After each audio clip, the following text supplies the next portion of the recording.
The worst WWE finishers ever. There have been some truly awful finishers throughout WWE history. A finisher should be impactful and legitimate, and unfortunately, impactful and legitimate aren't words to describe any of these infamous finishing moves.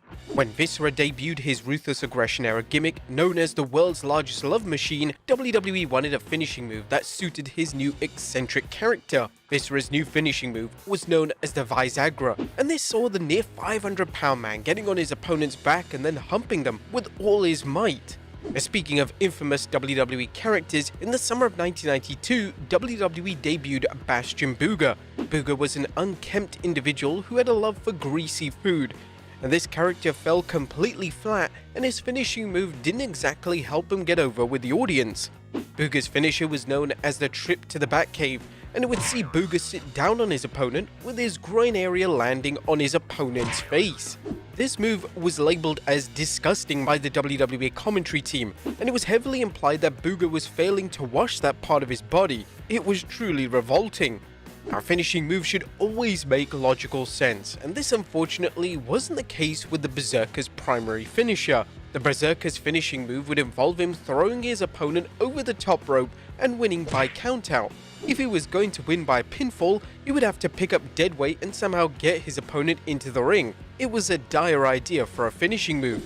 Whilst Vickie Guerrero excelled in her role as general manager as well as her associate roles in the company, whenever she was asked to compete in the ring, everything fell apart. Guerrero had a number of matches, and during these matches, Guerrero used a finishing move titled the Cougar Splash. It was the former SmackDown GM paying tribute to her late great husband, Eddie Guerrero.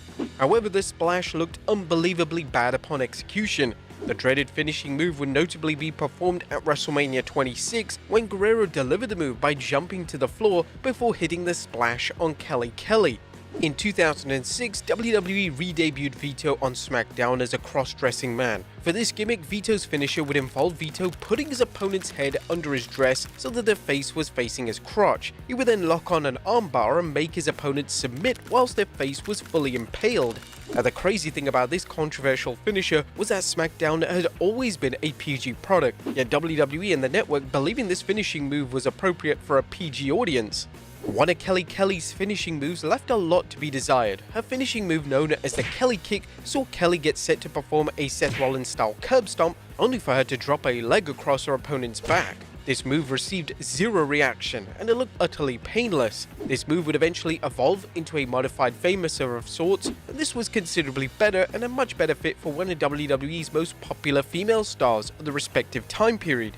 But Byron Saxton has been in a non-wrestling role for so long that fans often forget that Saxton was once an in-ring competitor.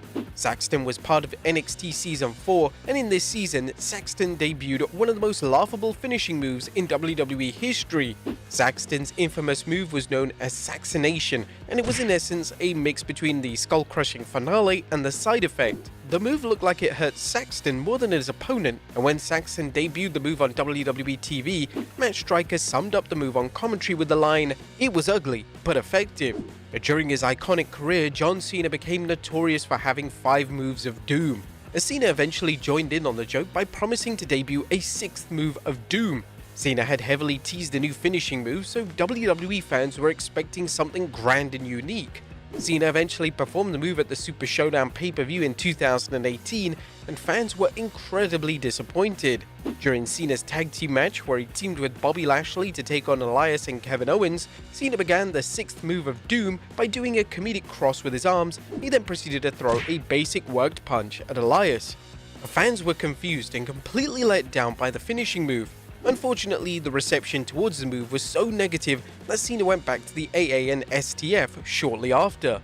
But there you have it, folks, the worst WWE finishers ever. What do you think is the worst finisher ever? Let us know in the comments down below. I'll see you next time with some more wrestling content.